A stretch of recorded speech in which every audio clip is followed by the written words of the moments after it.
নমস্কার বন্ধুরা, কুকিং মেহফিলের আরও একটা নতুন রেসিপিতে আপনাদের সকলকে স্বাগত জানাই।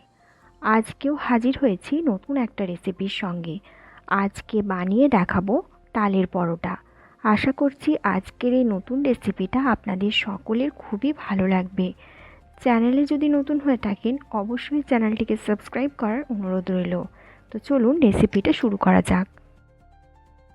প্রথমে একটা মিক্সিং বোল নিয়ে নিয়েছি। এর মধ্যে দিয়ে দিলাম 1 টিস্পুন বেকিং সোডা আর দিয়েছি 1 টিস্পুন আজওয়াইন বা জোয়ান। এবার সমস্ত কিছুকে খুব ভালো করে হাতের সাহায্যে মিশিয়ে নিচ্ছি। এবার দিয়ে দিলাম 1 চামচের মতো নুন। আপনারা আপনাদের পরিমাণ যেমন স্বাদ সেই মতো দেবেন। সব কিছুকে ভালো করে মিশিয়ে নেওয়ার পরে এর মধ্যে দিয়ে দিলাম 2 কাপের মতো ময়দা। 2 কাপ ময়দা দেওয়ার পরে তালের মাড়ির সঙ্গে খুব ভালো করে টিপে টিপে মেখে নিতে হবে। রেগুলার রুটি বানানোর জন্য যেমন ডো হয় তার থেকে একটু টাইট হবে ডোটা। দেখুন হাতে করে ভালো করে মেখে মেখে ডো বানিয়ে নিয়েছি। ডোটা দেখে বুঝতে পারছেন কেমন হয়েছে। খুব নরমও না আবার খুব টাইটও না, মিডিয়াম রেখেছি। এবার ভালো করে হাতের সাহায্যে মেখে নিতে হবে। এবার ডোটা মেখে নেওয়ার পরে আমি ওখান থেকে লিচি কেটে নিয়েছি। এবার এগুলোকে পরোটার শেপে বেলে নিতে হবে। ভালো করে গোল করে নেওয়ার পরে আমি বেলনাতে নিয়ে নিয়েছি এবং এটাকে সামান্য ময়দা স্প্রিঙ্কল করে করে ভালো করে গোল মতো বেলে নেব। ফার্স্টে গোল বেলে নিচ্ছি, যতটা পাতলা করা যায় সেই মতো পাতলা কিন্তু বেলে নিতে হবে। যেমন রেগুলার রুটি খান সেরকম পাতলা একটা গোল রুটি শেপে ফার্স্টে বেলে নিচ্ছি। এবার এর উপরে দিয়ে দিচ্ছি ঘি। কয়েক ফোঁটা ঘি এখানে দিয়ে দিচ্ছি। ঘি দিলে এর স্বাদ কিন্তু অনেক বেড়ে যায়। ঘিটাকে খুব ভালো করে সমস্ত রুটির গায়ে ছড়িয়ে নিলাম হাতের সাহায্যে। এবার এটাকে ভাঁজ করে নিচ্ছি। দেখুন আমি কেমন করে ভাঁজটা করছি। দেখুন ট্রায়াঙ্গেল শেপ করে নিয়েছি ভাঁজ করে। এবার এটাকে পরোটার শেপে বেলে নিতে হবে। আবারও কিছুটা ময়দা দিয়ে এটাকে আমি বেলে নিচ্ছি।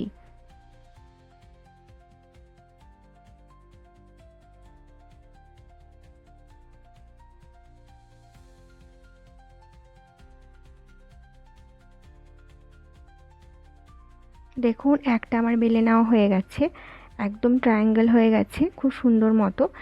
এবার আর একটা আমি আপনাদেরকে বেলে দেখাচ্ছি আপনাদের বোঝার সুবিধের জন্য।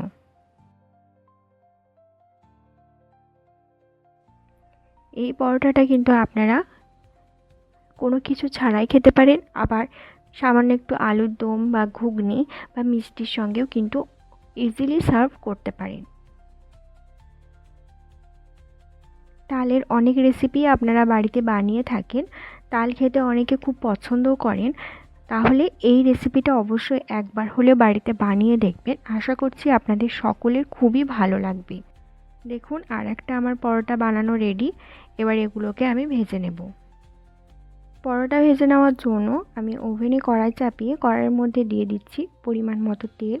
যেহেতু এটা একদম ছাঁকা তেলে হবে সেই জন্য অনেকটা পরিমাণ তেল আমি দিয়ে দিলাম। তেলটা যখন ভালো মতো গরম হয়ে যাবে সেই গরম তেলের মধ্যে একটা পরোটা আমি দিয়ে দিলাম। এবার কিন্তু আর কিছু করব না। দেখুন অটোমেটিক কিন্তু এটা ফুলে উঠবে। নিজে থেকেই যখন একটু ফুলতে শুরু করবে তখন ঘুরিয়ে ঘুরিয়ে এটাকে আরও ভালো করে সেঁকে নিতে হবে। দেখুন খুন্তির সাহায্যে একটু চাপ দিতেই কিন্তু পরোটাটা একদম ফুলে উঠেছে। এবার এটাকে আমি পাল্টে দিচ্ছি খুন্তির সাহায্যে। উল্টে পাল্টে ভালো করে ক্রিস্পি হওয়া পর্যন্ত এটাকে ভেজে নিচ্ছি। দেখুন ভাজা কমপ্লিট আর পরোটাটা কতটা ফুলে উঠেছে। এবার এটাকে আমি একটা পাত্রে তুলে নিচ্ছি। একটা পরোটা ভেজে নেওয়ার পরে আবারও কিন্তু আমি আরেকটা পরোটা ভাজার জন্য দিয়ে দিলাম। দেখুন ফার্স্টে কিন্তু আমি পরোটাটা কিছুই করছি না, অটোমেটিক যখন একটু ফুলতে শুরু করবে সেই পর্যায়ে এটাকে ঘুরিয়ে ঘুরিয়ে ভেজে নিতে হবে। দেখুন এটা কিন্তু ফুলছে, একদম পারফেক্ট ফুলেছে। এবার এটাকে পাল্টে দিচ্ছি, পাল্টে এপিট ওপিট ভালো করে ভেজে নেব। আপনারা যেমন ক্রিস্পি পছন্দ করেন সেই মতো ভেজে নেবেন। তালের পরোটা আমার একদম কমপ্লিট।